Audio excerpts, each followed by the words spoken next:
नमस्कार, आप देख रहे हैं जनादेश न्यूज। मैं हूं आपके साथ रश्मि त्रिवेदी। खबरें शुरू करने से पहले एक नजर हेडलाइंस पर। हेडलाइन के प्रायोजक है सुशीला चैरिटेबल ट्रस्ट, जहां लोकहित और विकलांग लोगों की सहायता करना ही है कर्म, जिसका एक ही नारा जनहित में योगदान कराना।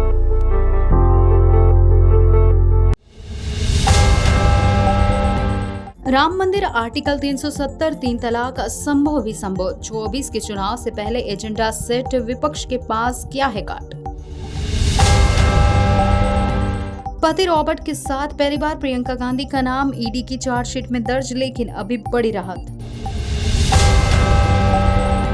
मुस्लिम देश में बन रहा अयोध्या जैसा भव्य मंदिर, नरेंद्र मोदी करेंगे उद्घाटन, जानेंगे इसकी खर्च और इसकी बातें।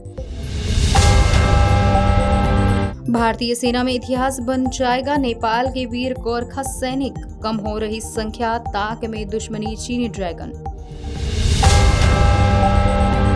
एलन मस्क की टेस्ला गुजरात में लगाएगी पहला प्लान, जनवरी के इस इवेंट में हो सकता है ऐलान। दुनिया में पहली बार किसी महिला के खाते में आए $100 अरब, मुकेश अंबानी छूट गए पीछे। अब खबरें विस्तार से। बीजेपी ने लोकसभा चुनाव से पहले फिर आएगा मोदी की हुंकार भर दी है। नरेंद्र मोदी अगर लगातार तीसरी बार केंद्र की सत्ता में आते हैं तो जवाहरलाल नेहरू के बाद ये करिश्मा करने वाले सिर्फ दूसरे प्रधानमंत्री होंगे। दूसरी तरफ विपक्ष एकजुट होकर मोदी की हैट्रिक को रोकने के लिए रणनीति पर चल रहा है। लोकसभा चुनाव के लिए अभी से माहौल बन चुका है। विपक्षी गठबंधन इंडिया सीट शेयरिंग का पेच सुलझाना तो दूर, अभी उस पर चर्चा तक नहीं शुरू कर पाया है। दूसरी तरफ बीजेपी ने फिर आएगा मोदी का हुंकार भर दिया है। पार्टी ने 2024 लोकसभा चुनाव के लिए कैंपेन सॉन्ग लॉन्च किया है, जिसमें मोदी सरकार की उपलब्धियों का जिक्र है। 22 जनवरी को अयोध्या में रामलला की मूर्ति की प्राण प्रतिष्ठा है। उससे पहले ही देश भर में राम मंदिर को लेकर एक अलग ही जोश का माहौल है और बीजेपी उसे भुनाने में कोई और कसर नहीं छोड़ रही। 2024 में प्रधानमंत्री नरेंद्र मोदी केंद्र की सत्ता में लगातार तीसरी बार आने के लक्ष्य से उतरेंगे। लक्ष्य बड़ा है क्योंकि अब तक ये करिश्मा सिर्फ पंडित जवाहरलाल नेहरू ही कर पाए हैं। राम मंदिर पर बन रहे माहौल का चुनाव में मिलेगा फायदा, वो ऐसे कि बीजेपी ने फिर आएगा मोदी कैंपेन सॉन्ग के जरिए अभी से 2024 के लोकसभा चुनाव का एजेंडा सेट कर दिया है। पार्टी का पूरा फोकस प्रो इनकम्बेंसी फैक्टर पर है। हसरत अपनी उपलब्धियों की बदौलत केंद्र की सत्ता में हैट्रिक लगाने की है। वीडियो सॉन्ग्स में बीजेपी ने मोदी सरकार की 2014 से अब तक की उपलब्धियों का बखान किया है। अयोध्या में भव्य राम मंदिर निर्माण को लेकर बने माहौल और बीजेपी जमकर भुना रही है। 30 दिसंबर को पीएम मोदी अयोध्या में महर्षि वाल्मीकि इंटरनेशनल एयरपोर्ट अयोध्या धाम का उद्घाटन करने वाले हैं। 22 जनवरी को रामलला की मूर्ति के प्राण प्रतिष्ठा समारोह में प्रधानमंत्री मुख्य यजमान होंगे। इस मौके पर वह भाषण भी देंगे। सुप्रीम कोर्ट के आदेश पर बन रहे राम मंदिर का सेहरा भी बीजेपी के ही सिर पर बैठ रहा है। समारोह के लिए मिले न्योते को ठुकराकर विपक्ष उसका ही काम आसान कर रहा है। राम मंदिर के अलावा काशी विश्वनाथ कॉरिडोर, महाकाल कॉरिडोर निर्माण जैसे कदमों से पार्टी ने अपने हिंदुत्व एजेंडे को और धार दे रही है। असंभव को संभव कर दिखाने का जज्बा, प्रो इनकम्बेंसी फैक्टर पर बीजेपी को यूं ही भरोसा नहीं है। मोदी सरकार की उपलब्धियों की झोली भी भरी पड़ी है। पीएम मोदी की अगुवाई में सरकार ने कुछ ऐसे काम किए हैं जिनके बारे में कल्पना करना तक मुश्किल था। जम्मू कश्मीर को विशेष दर्जा देने वाले संविधान के अनुच्छेद 370 को खत्म करना वैसी ही उपलब्धि है। एक बार में 3 तलाक बोलकर किसी महिला के एक तरफा शादी खत्म करने की कुप्रथा, तलाक ए बिद्दत को खत्म करना।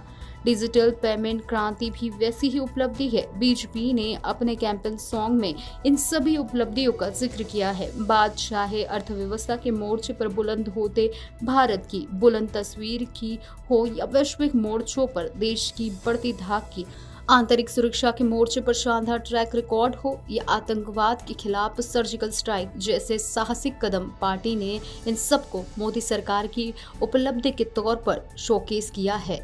मोदी सरकार की उपलब्धियों से बीजेपी को करिश्मे की उम्मीद। जी हां, 10 मिनट के वीडियो में पार्टी ने पिछले 10 साल में जिन वादों को पूरा किया गया है उनका ही जिक्र किया है, जिसमें राम मंदिर निर्माण, अनुच्छेद 370 का खात्मा, 3 तलाक पर बैन, सड़कों के जाल, नए एयरपोर्ट के निर्माण, रेलवे इंफ्रास्ट्रक्चर समेत बुनियादी विकास की परियोजनाएं शामिल है। इनके अलावा उज्ज्वला योजना, हर घर नल से जल, जनधन योजना, किसान सम्मान निधि, मुफ्त राशन योजना, पीएम आवास योजना, 5 लाख रुपए तक की मुफ्त इलाज से जुड़ी आयुष्मान भारत जैसी जन कल्याण की योजनाओं से बीजेपी को इस बार भी उम्मीद है। कोरोना महामारी से निपटने के लिए देसी वैक्सीन, देश के आर्थिक महाशक्ति के तौर पर उभरने, रक्षा क्षेत्र में आत्मनिर्भरता की ओर मजबूती से बढ़ते कदम, आतंकवाद के खिलाफ निर्यात जंग, चंद्रयान जैसी वैज्ञानिक उपलब्धियों और G20 के सफल आयोजन को भी बीजेपी 2024 में भुनाने की पुरजोर कोशिश कर रही है। कैंपेन सॉन्ग में बीजेपी ने पीएम मोदी को 140 करोड़ भारतीयों की आशाओं के प्रतीक के तौर पर पेश किया है। बीजेपी के बुलंद है हौसले। जी हां, हाल ही में हिंदी पट्टी के 3 प्रमुख राज्यों राजस्थान, मध्य प्रदेश और छत्तीसगढ़ में बीजेपी को मिली जबरदस्त जीत से पार्टी कार्यकर्ताओं में उत्साह है। पार्टी के रणनीतिकारों को 2024 लोकसभा चुनाव में और भी बड़े अंतर से जीत हासिल करने का भरोसा जगा है। इन चुनाव में बीजेपी बिना किसी सीएम फेस के उतरी थी और प्रधानमंत्री नरेंद्र मोदी के नाम पर चुनाव लड़ा। तीनों राज्यों में बीजेपी ने नए चेहरे को सरकार की कमान देकर चौंकाया है। लोकसभा चुनाव में तो प्रधानमंत्री नरेंद्र मोदी अपने आप में एक बड़े फैक्टर होंगे और बीजेपी को उम्मीद है कि पीएम मोदी फैक्टर निर्णायक साबित होगा। हाल ही में दिल्ली में हुए बीजेपी के राष्ट्रीय पदाधिकारियों की बैठक में पार्टी ने 50% वोट शेयर का लक्ष्य रखा था। 2019 के लोकसभा चुनाव में बीजेपी को 37.4% वोट मिले थे। विपक्ष कैसे करेगा काट? जी हां, पीएम मोदी की हैट्रिक को रोकने के लिए विपक्ष एकजुटता के मंत्र पर भरोसा कर रहा है। बीजेपी के खिलाफ ज्यादातर सीटों पर विपक्ष की तरह से साझा उम्मीदवार उतारने की रणनीति के तहत 28 दलों ने इंडिया नाम से गठबंधन भी बना लिया है, लेकिन वह जमीन पर अभी छाप छोड़ने में नाकाम रहे हैं। जुलाई में ही गठबंधन की बुनियाद पड़ गई, लेकिन 5 महीने बाद अब तक गठबंधन की एक भी साझा रैली नहीं हो सकी है। सबसे बड़ा पेच विपक्ष की तरह से पीएम पद के उम्मीदवार और सीट शेयरिंग को लेकर है। सीट शेयरिंग पर तो अभी चर्चा तक नहीं शुरू हो पाई है। पश्चिम बंगाल, केरल, पंजाब, दिल्ली जैसे राज्यों में सीट शेयरिंग बहुत ही पेचीदा है। महंगाई, बेरोजगारी और इस तरह के कुछ मुद्दों पर विपक्ष सरकार को घेर रहा है। विपक्षी नेताओं के खिलाफ एजेंसियों के कथित दुरुपयोग का मुद्दा भी विपक्ष उठा रहा है। इसके अलावा जातिगत जनगणना की मांग को भी विपक्ष दलधार दे रहा है। हालांकि हालिया विधानसभा चुनाव के नतीजों से दिखता है कि विपक्ष का कास्ट सेंसर दांव फेल रहा है। प्रवर्तन निदेशालय यानी ईडी ने हाल ही में रक्षा सौदों के दलाल संजय भंडारी और उनके सहयोगियों के खिलाफ मनी लॉन्ड्रिंग मामले में एक पूरक आरोप पत्र दायर किया है, जिसमें कांग्रेस महासचिव प्रियंका गांधी वाड्रा, उनके पति रॉबर्ट वाड्रा और अन्य के नाम है। चार्जशीट में कहा गया है कि प्रियंका ने दिल्ली के real estate agent HL Pahwa से 5 एकड़ जमीन खरीदी और फिर उन्हीं को बेच दी।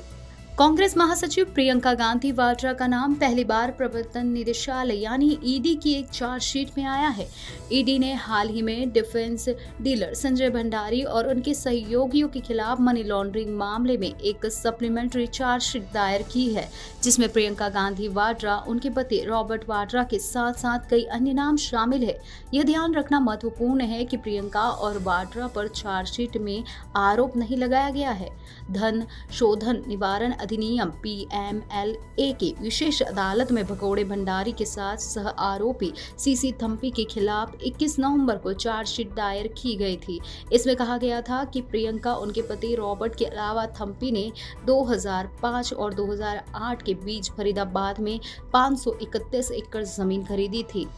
इनमें से थम्पी ने 486 एकड़, रॉबर्ट वाड्रा ने 40 एकड़, जबकि प्रियंका ने दिल्ली के real estate agent HL Pahwa से 5 एकड़ जमीन खरीदी थी। प्रियंका ने यह 5 एकड़ जमीन 2006 में खरीदी, लेकिन 4 साल बाद फरवरी 2010 में उसे वापस पहवा को ही बेच दिया गया। 2 दिन पहले ही प्रियंका के पति रॉबर्ट वाड्रा का नाम मनी लॉन्ड्रिंग मामले में चार्जशीट में शामिल किया गया। ईडी ने उन पर लंदन की एक संपत्ति के रेनोवेशन और रहने के आरोप लगाए हैं, जो कथित बिचौलिए संजय भंडारी के खिलाफ चल रहे मनी लॉन्ड्रिंग केस से जुड़ी है। यह मामला फरार हथियार कारोबारी भंडारी से जुड़े बड़े जांच से जुड़ा हुआ है। जांच का फोकस धन शोधन, विदेशी मुद्रा और काले धन कानूनों के उल्लंघन और सरकारी गोपनीयता अधिनियम पर है।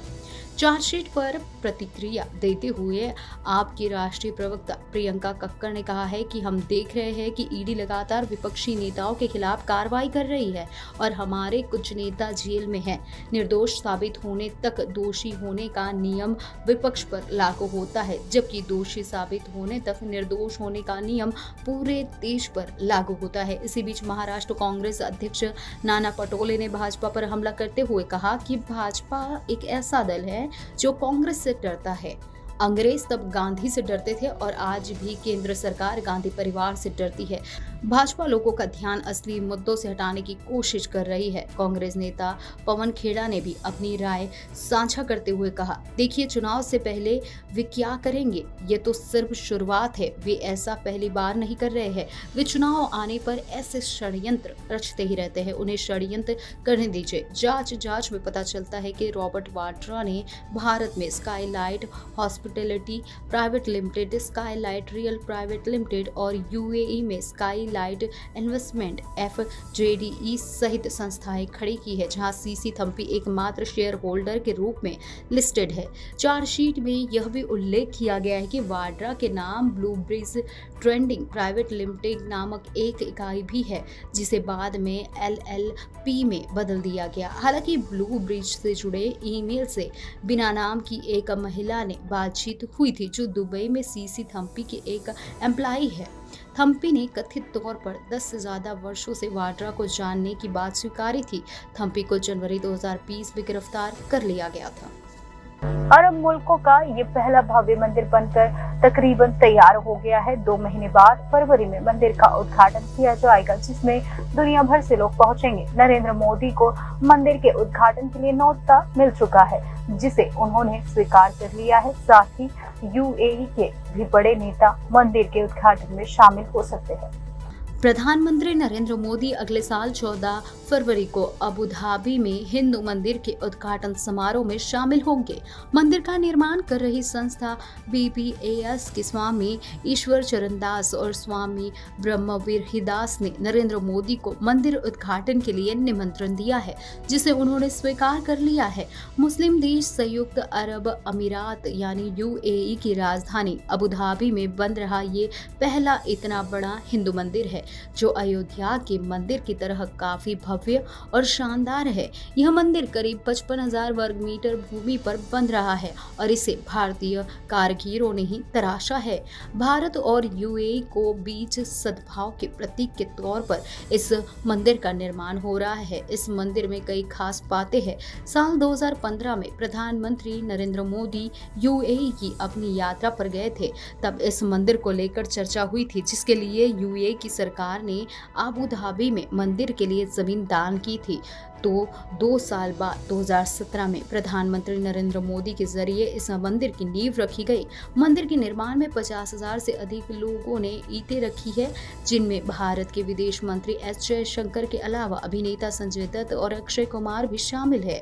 बोचासन वासी अक्षर पुरुषोत्तम स्वामीनारायण संस्थान यानी BAPAS इस मंदिर के निर्माण का कामकाज देख रही है। BAPAS एक ऐसी संस्था है जिसने दुनिया भर में 1100 से ज्यादा हिंदू मंदिर मंदिरों का निर्माण किया है।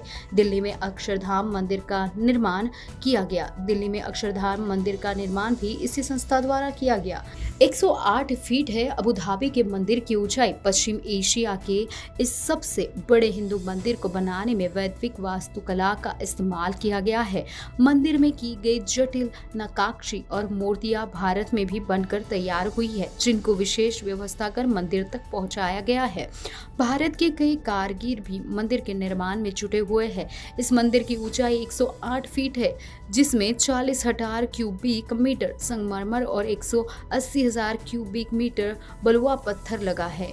इसके बनने में करीब 700 करोड़ रुपए का खर्च हो रहा है। मंदिर के निर्माण के लिए बड़ी संख्या में लोगों ने दान दिया है। मंदिर के डिजाइन के 7 शिखर होंगे, जिनमें से प्रत्येक संयुक्त अरब अमीरात का प्रतीक होगा। स्पाइरल का उद्देश्य बहुसांस्कृतिक परिदृश्य में एकता और सद्भाव को बढ़ावा देना है।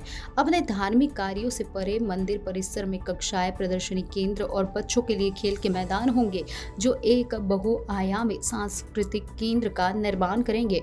मंदिर का उद्घाटन एक भव्य समारोह में किया जाएगा, जो 10 फरवरी 2025 को शुरू होगा और 14 फरवरी को समाप्त होगा। इस कार्यक्रम को सद्भाव का त्योहार नाम दिया गया है।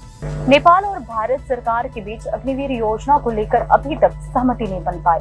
भारतीय सेना में पिछले 4 सालों से गोरखा सैनिकों की भर्ती रुकी हुई है। अगर ऐसे ही रहा तो भारतीय सेना में साल 2030 तक कोई भी पूरी तरह से गोरखा बटालियन नहीं रह जाएगी। नेपाल के गोरखा सैनिक रूस से लेकर यूक्रेन तक में जंग लड़ रहे हैं। इन युद्धतर देशों में कम पैसा और जान के खतरों के बाद भी नेपाली युवा वहां जाने को मजबूर हो रहे हैं। नेपाल के विदेश मंत्री नारायण प्रसाद सौद ने मंगलवार को दावा किया कि रूसी सेना में शामिल 100 के करीब नेपाली युवा लापता और घायल है। 6 के मारे जाने की भी खबर है। उन्होंने कहा कि इस समय नेपाल के करीब 200 गोरखा पैसे के लिए रूसी सेना की ओर से यूक्रेन से लड़ रहे हैं और यह संख्या और भी ज्यादा हो सकती है।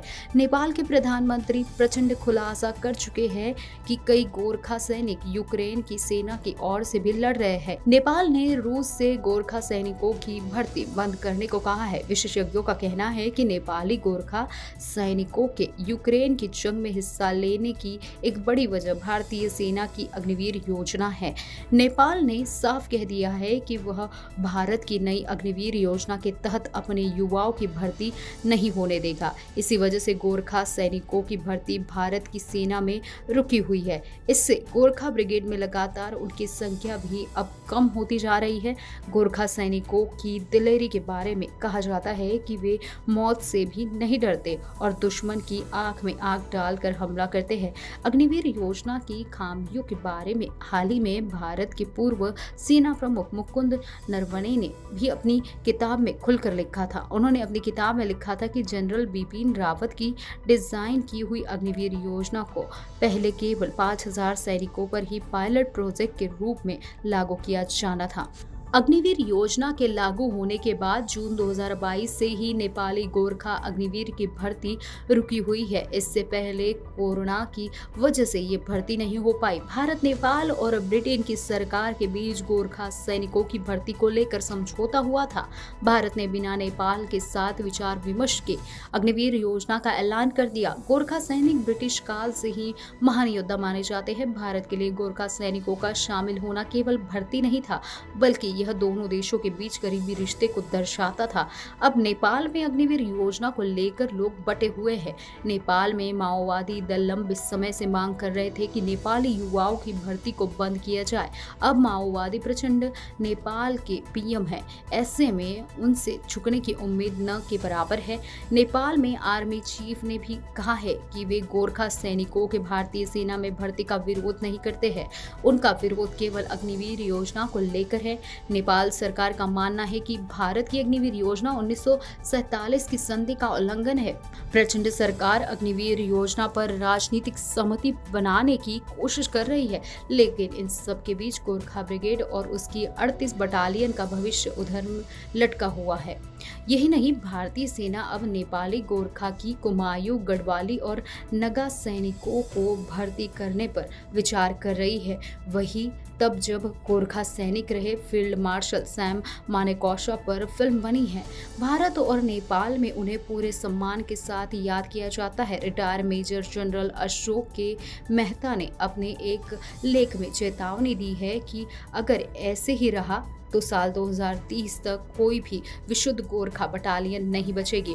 उन्होंने ये भी चेतावनी दी है कि अगर गोरखा सैनिकों को भारत भर्ती नहीं करता है तो पड़ोसी चीन उनकी तरफ लालच भरी नजरों से देख रहा है। इससे भारत के लिए खतरा और ज्यादा बढ़ जाएगा। भारत नेपाल के बीच रिश्ते भी कभी वैसे नहीं रह जाएंगे जैसे दोस्ती भरे अभी है। अमेरिकी दिग्गज electric car manufacturing company Tesla का अब भारत में एंट्री करने का रास्ता लगभग साफ हो गया है। अगले महीने वाइब्रेट गुजरात ग्लोबल समिट के दौरान गुजरात में एक इलेक्ट्रिक वाहन आपूर्ति प्रणाली विनिर्माण संयंत्र स्थापित करने की घोषणा कर सकती है। गुजरात सरकार ने टेस्ला कंपनी के मालिक एलन मस्क को वाइब्रेट गुजरात ग्लोबल समिट के 10वें आयोजन के लिए आमंत्रित किया है। देश में काफी समय से टेस्ला की कारों का इंतजार हो रहा है। जिस तरह से भारत का बाजार बढ़ रहा है उस पर लगभग हर दिग्गज ब्रांड की नजर है। भारत का ऑटो सेक्टर तेजी से इलेक्ट्रिफाइड भी हो रहा है। ऐसे में अमेरिकी कंपनी टेस्ला भी जल्द से जल्द भारत आना चाहती है। अब एलन मस्क की टेस्ला आखिरकार भारत में अपना ड्राई रन खत्म कर सकती है और अगले महीने वाइब्रेट गुजरात ग्लोबल समिट के दौरान गुजरात में एक इलेक्ट्रिक वाहन यानी ईवी आपूर्ति प्रणाली विनिर्माण संयंत्र स्थापित करने की घोषणा कर सकती है। एक रिपोर्ट्स की माने तो यह घोषणा 10 से 12 जनवरी के प्रमुख कार्यक्रम में टेस्ला के सीईओ और प्रधानमंत्री नरेंद्र मोदी की उपस्थिति में किए जाने की संभावना है। एक रिपोर्ट्स की माने तो राज्य सरकार ने टेस्ला को अपना मैन्युफैक्चरिंग प्लांट लगाने के लिए साणंद, बिचराजी और धुलेरा के नाम सुझाए हैं। इससे पहले टेस्ला द्वारा अपना ईवी प्लांट स्थापित करने के लिए गुजरात, महाराष्ट्र और तमिलनाडु पर विचार किया जा रहा था। टेस्ला केंद्र सरकार के साथ गहन बातचीत में लगी हुई है। टेस्ला ऐसी रियायतें की मांग कर रही है जो भारतीय बाजार में आसान एंट्री का रास्ता खोलेगी।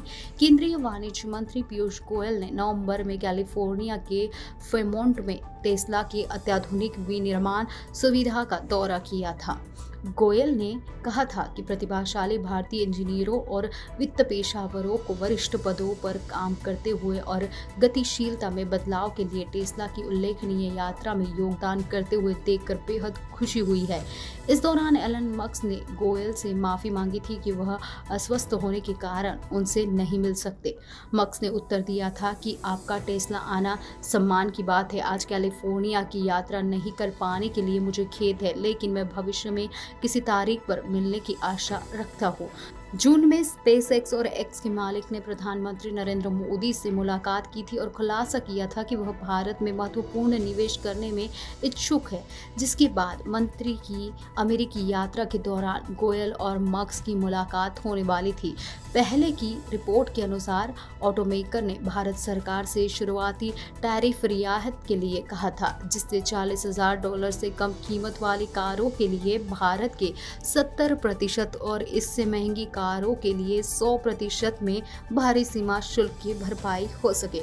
टेस्ला ने देश में प्लांट बनाने की शर्त के तौर पर रियायत मांगी थी।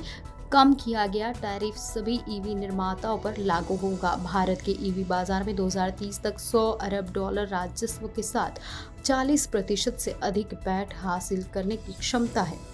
दुनिया की सबसे अमीर महिला फ्रांसुआ बेटनकॉर्ट मायज की नेटवर्थ $100 अरब पहुंच गई है। फ्रांस की मायज यह उपलब्धि हासिल करने वाली दुनिया की पहली महिला है। वह दुनिया के अमीरों की लिस्ट में मुकेश अंबानी से एक स्थान ऊपर है, यानी 12वें नंबर पर है। मायज दुनिया की सबसे बड़ी cosmetic company L'Oreal board of director की वाइस चेयरपर्सन है। दुनिया की सबसे अमीर महिला फ्रांस की फ्रांसुआ बेटनकॉर्ट मायज ने एक और उपलब्धि हासिल कर ली है। उनकी नेटवर्थ $100 अरब पहुंच गई है।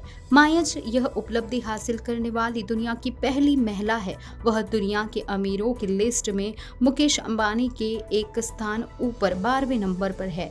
मायज दुनिया की सबसे बड़ी कॉस्मेटिक कंपनी लॉरिया की होल्डिंग कंपनी की चेयरपर्सन और लॉरिया ग्रुप के बोर्ड ऑफ डायरेक्टर की वाइस चेयरपर्सन हैं। पिछले साल लॉरिया की सेल 42 अरब डॉलर की रही। इस साल लॉरिया के शेयर 34% तेजी के साथ रिकॉर्ड हाई पर पहुंचे हैं।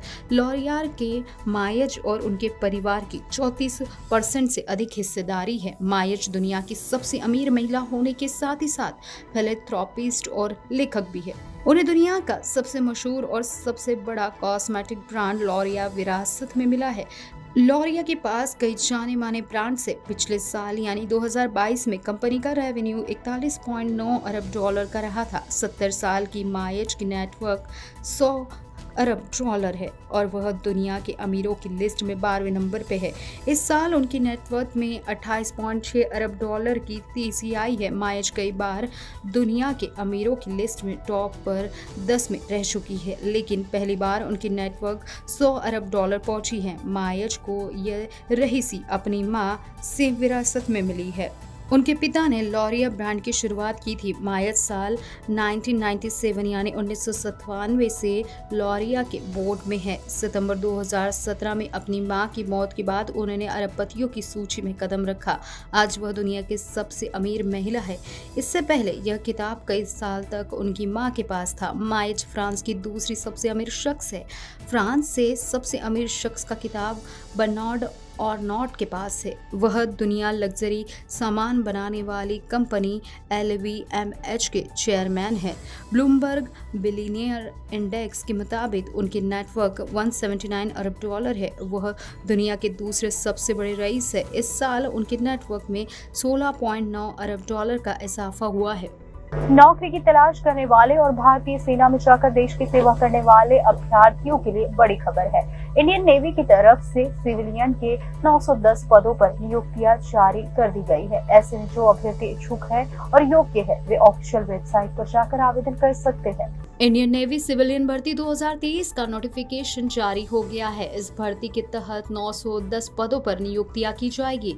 ये नियुक्तियां चार्जमैन, ट्रेड्समैन, मेट और ड्राफ्ट्समैन के पदों पर होगी। इंडियन नेवी सिविलियन भर्ती 2023 के तहत ऑनलाइन आवेदन 18 दिसंबर 2023 से शुरू हो गए हैं। अभ्यर्थी ऑनलाइन आवेदन 31 दिसंबर 2023 तक ही भर सकेंगे।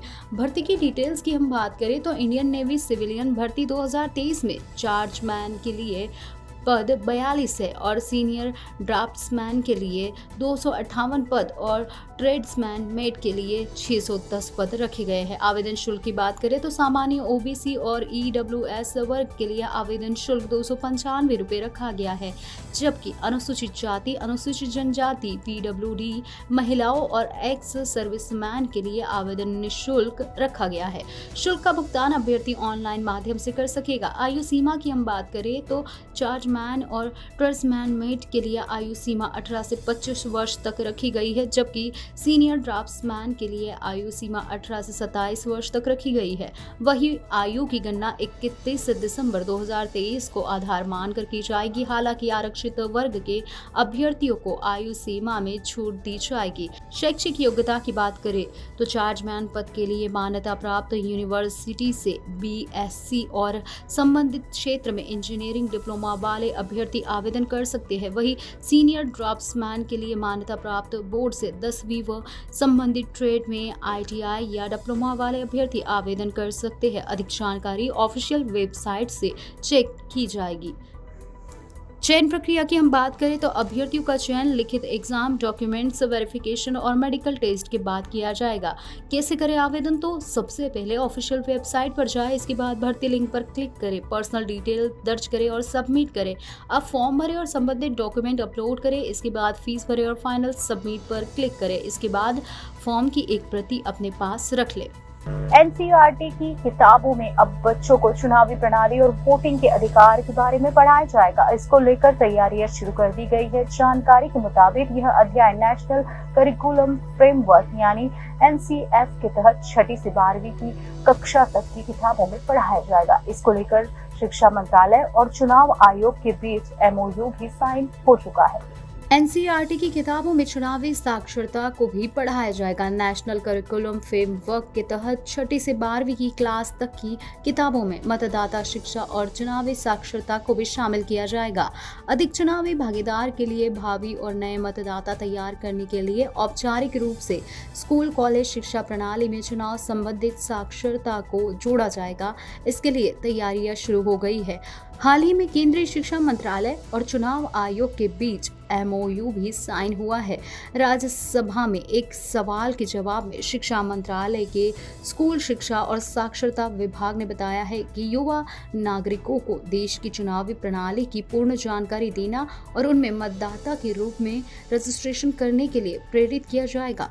छात्रों को मतदान करने के लिए शपथ दिलाना, मॉक चुनाव का आयोजन करने के साथ साथ क्लासरूम में इलेक्ट्रॉनिक वोटिंग मशीन यानी ईवीएम और वीवीपीएटी का प्रदर्शन भी किया जाएगा।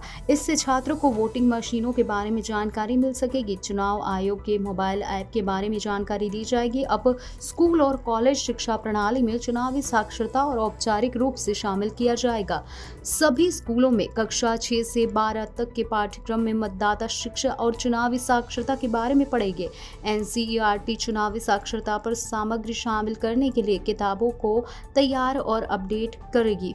राज्य शिक्षा और अन्य बोर्डों को भी इसका पालन करने की सलाह दी जाएगी। स्कूलों और कॉलेजों में भी चुनावी साक्षरता क्लब ELC स्थापित करने के लिए राज्य शिक्षा विभाग से अपील की जाएगी। मंत्रालय का कहना है कि एमओयू में 18 वर्ष की आयु होने के बाद प्रत्येक छात्र को मतदाता पहचान पत्र सौंपने की ECIE के महत्वाकांक्षी लक्ष्य को पूरा करने के लिए एक मजबूत तंत्र विकसित करना शामिल है।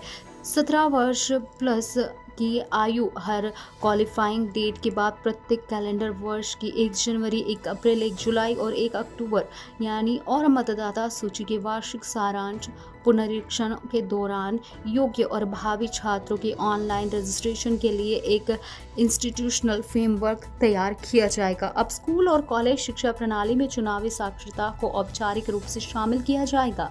सभी स्कूलों में कक्षा 6 से 12 तक के पाठ्यक्रमों में मतदाता शिक्षा और चुनावी साक्षरता के बारे में पढ़ेंगे। एनसीईआरटी चुनाव साक्षरता पर सामग्री शामिल करने के लिए किताबों को तैयार और अपडेट करेगी।